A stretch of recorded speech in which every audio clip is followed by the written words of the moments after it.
So my name is Jay Chen. I'm running for California's 39th Congressional District. That includes North Orange County, LA County, and Chino Hills.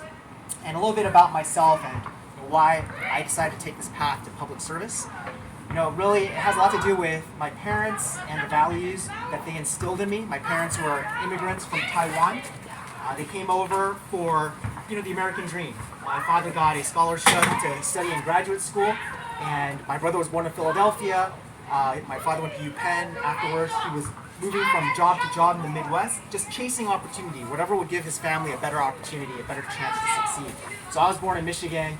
We lived in Ohio, Indiana, Oregon. Eventually ended up in Singapore, and finally ended up in California. That's where my family always wanted us to end up because they just love the diversity of California. In the Midwest, we were practically, they were the Chinese club, right? Anywhere they went, that was just them. And they wanted us to grow up understanding our culture and our background. So we ended up in California. My father and mother, they started an import-export business. And from a very early age, they taught us the value of hard work. We had a warehouse in Baldwin Park and then in City of Industry. And a lot of my childhood was spent in these dark warehouses, putting together, little bird cages, little trinkets that they would then ship off to, gift stores around the country.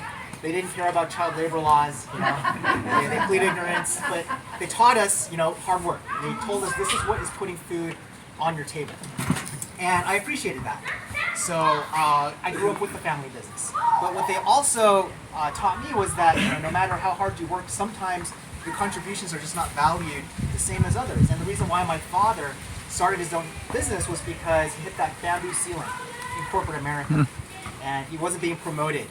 And he knew that no matter how hard you work, he wasn't going to be treated the same. And sometimes the only thing you have to do then is to strike out on your own. And our country gives us that opportunity. So that's why he started his own business. And there were a lot of other formative experiences growing up in Hacienda Heights that are really seared in my memory. One was when I was in high school. I was the news editor for my newspaper, and Al Gore came to visit Hacienda Heights. He visited the Shilai Temple. And it was a really big moment because Asian Americans really weren't that engaged in politics, were kind of ignored.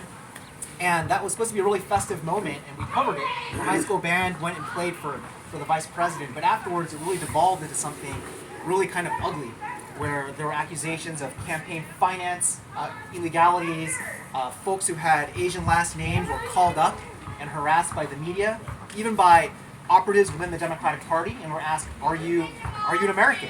Are you allowed to donate? Who are you?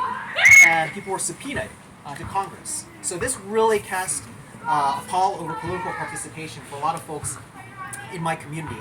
And at the time, there wasn't a single person in Congress really speaking up and saying, hey, this is wrong. You are racially stereotyping and you're demonizing the entire population. No one was speaking up for us at the time. At that time, there wasn't a single Chinese American that was in Congress. And then when I had the opportunity to go on to Harvard, and I do thank a school board member who had really mentored me in high school, gave me opportunities to succeed, and I was able to go to a great college. I remember when we were visited by Dr. Wen-Ho Lee's daughter. She came to talk about her father's plight. And Dr. Wen-Ho Lee was a Taiwanese-American scientist who had been accused by the federal government of spying for China. Now, ultimately, all those accusations were cast aside. The judge apologized. Even President Clinton had to issue an apology. But it was a very scary moment where you saw the full force of the federal government bearing down on an innocent man for no other reason than the color of his skin and his last name. And again, there wasn't a single person who was speaking up for him. And that really stuck with me in my mind. And so, that was then, but things unfortunately haven't gotten a whole lot better. I say we've progressed, but as you've seen with the anti-Asian hate that's happened recently, we still have issues. The demonization that we have seen of the Muslim American community, suspicions that are cast upon them, the treatment of African Americans by law enforcement, the list goes on and on. There's so much more that we have to do, and that change doesn't happen unless you have elected leaders who are willing to step up and put political capital on the line to make change happen. So from an early age, I decided I wanted to take that path. We got a lot of Asian American doctors and lawyers. Chester occupies both of those fields, he's an example of that. So, why compete in that field? I thought, let's go where, we really need representation, and that is in public service. So after, working a couple of years in San Francisco, I came back to Hacienda Heights and got elected to the school board. And this was the school district that I graduated from. And as I had mentioned, I had a mentor. I saw the impact a good school board member could have, and I thought, wouldn't it be great if I could come back and make some of those changes? And I was serving with the school board members who shook my hand when I graduated from high school. So that was kind of a trip. And on the school board, we accomplished a lot of different things. We brought forth dual language immersion programs in Mandarin and Spanish. I was fortunate that my parents spoke to me in Chinese growing up. Y también puedo hablar español. And I also speak Spanish because my mom wanted me to learn Spanish. And I thought, wouldn't it be great if all of our children had that opportunity? So we brought forth, programs like that.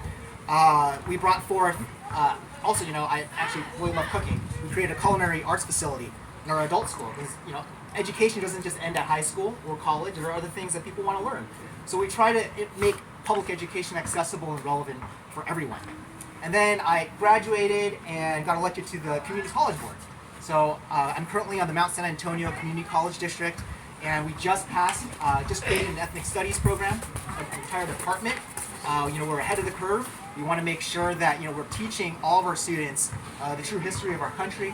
We're also engaging in one of the largest infrastructure programs in the entire Congressional District. We passed a $750 million bond, and we are building a new transit center right in Walnut, which is going to serve the entire San Gabriel Valley, a $100 million student center, a health and tech facility, and this college is going to look no different than any four-year university because our community college students deserve nothing less than that.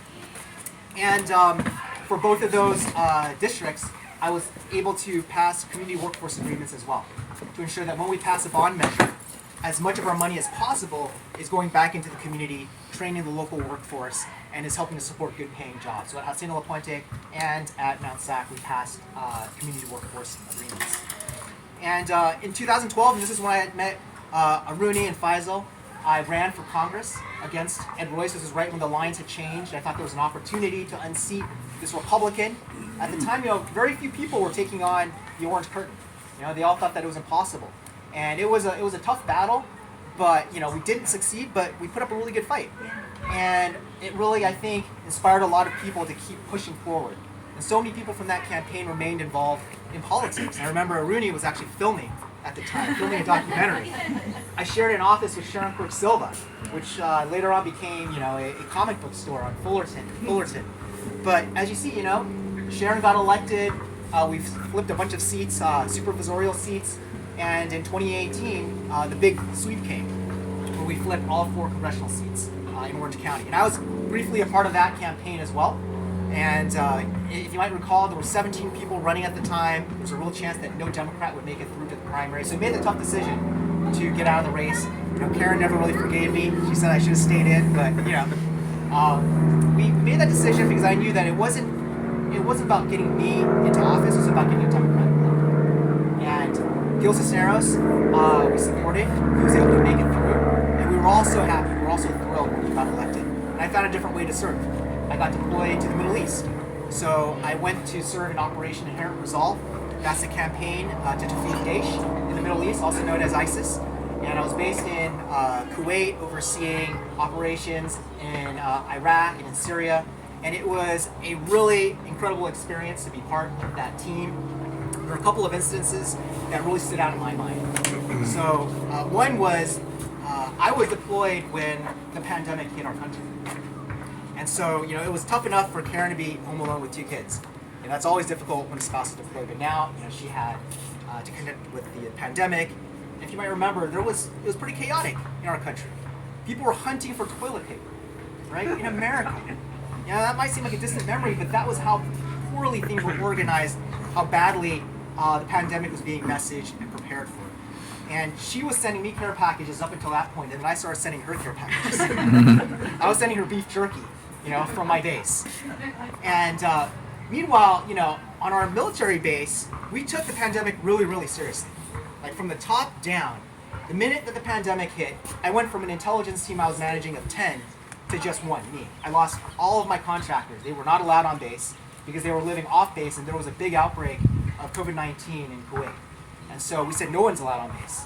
And we did social distancing. We had to eat MREs. The cafeteria was closed for a period of time. Everyone had to wear a mask. We took it seriously. Our commanders knew that. But meanwhile, we would see on TV the commander-in-chief spreading these lies about how, oh, masks don't matter. That's not going to do anything. This pandemic's going to disappear on its own. And it was just so disgusting to see leaders of this country willing to put American lives at risk just to win political points with their base. And that's exactly what happened. I was actually safer in a military base in the Middle East than all of you were here in America. That's sad whenever that happens. So the second incident that was really steering my mind was when this was January 1st, 2020. So the Iran has a lot of influence in Iraq. They have a lot of influence over the Shia militias, constantly sending rockets at our bases, trying to kick us out. And there was an incident where they actually attacked our U.S. Embassy in Baghdad. And we were monitoring all of this in real time, what was taking place, and it was a really scary moment. I was afraid it was going to become, another Benghazi moment. And they were trying to burn down our doors, break through our windows, get to the personnel inside. But luckily, they didn't succeed. But if you are going to attack American soil, if you're going to attack our seat of government, basically that's where our embassy is. There are going to be repercussions, and we held accountable the leaders who had orchestrated that attack. But then when I came home on January 6th, we saw domestic terrorists attack our U.S. Capitol, and they were terrorists. And make no mistake about it, that's exactly what they were. And what was even more dispiriting was after that attack, there were individuals who had just taken that oath to defend the Constitution, and they had an opportunity to live up to it, and they completely let the country down. They refused to hold the individual who incited that attack accountable, and they just completely abdicated their responsibility to their country. And unfortunately, young Kim was one of them. And since then, she has proven herself to be, as the Washington Post has put it, a rubber stamp for the MAGA crowd.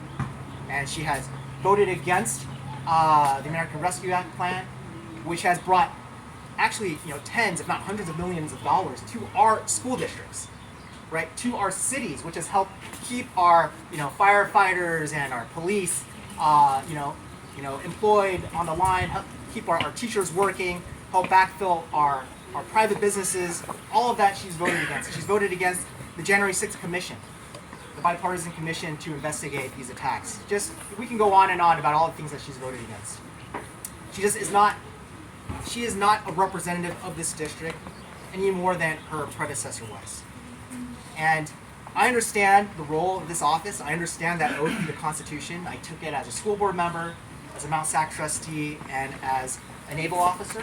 And it's not an oath to defend a president or a political party. It's an oath to defend the Constitution against all enemies, foreign or domestic. And if you give me the opportunity to serve you in this district, my promise to you is that I will uphold that oath. So thank you so much for giving me this opportunity to present my candidacy, and I'll take questions. Thank you.